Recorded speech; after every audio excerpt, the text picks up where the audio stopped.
Уважаеми присутни, добро вечер и добре дојдовте на најновото издание на Гласот на вечноста, овој пат од Охрид, многовековниот град на духовноста и традицијата. Серијата настани низ Македонија, во кој јасно се обврзуваме како на минатото, така и на иднината, по Скопје, Лешок и Кратово, има нова адреса. Денеска сме во еден од најстарите и најзначајните духовни центри во Европа. Од ова место со векови се испишувале страниците на европската цивилизација. Во Охрид и во овој дел на Македонија се сеќавале културите, верата, науката и уметноста. Од овие простори се шири писменоста, просветителството и христијанската мисла, што ќе остави трајна трага во духовниот развој на словенските народи и на Европа.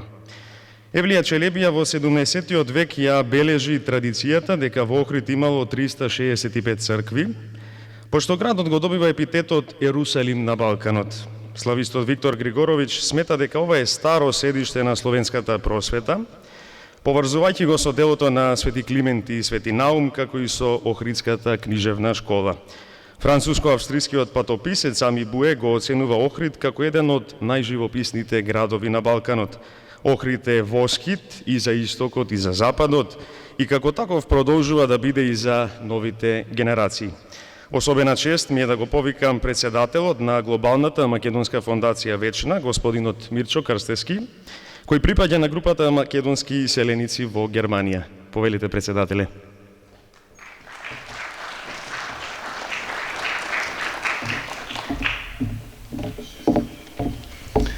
Благодарам, Марко. Пред да ве поздравам, дозволете ми да започнам со еден цитат.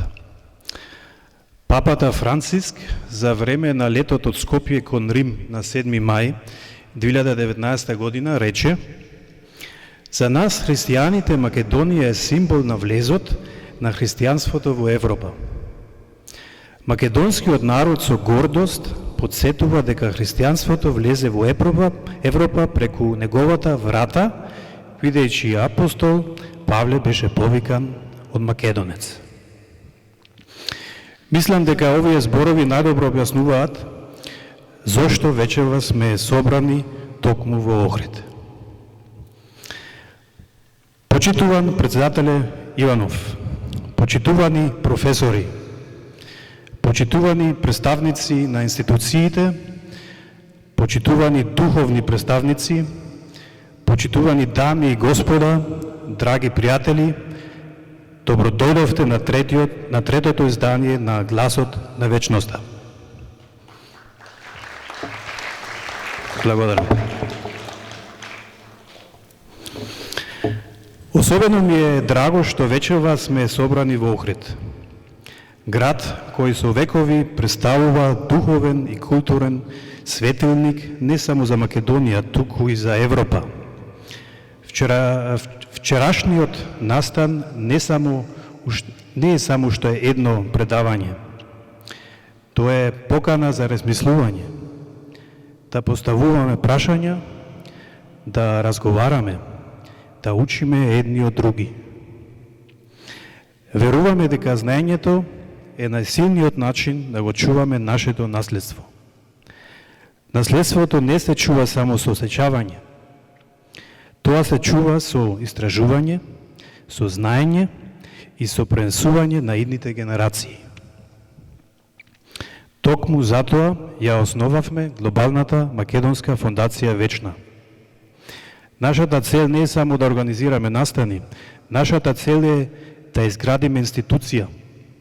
Институција што создава знаење и го превозува научниците, поттикнува истражувања и придонесува кон подлабоко разбирање, зачување и афирмација на македонското културно и духовно наследство, оставајќи трајна вредност и за идните генерации.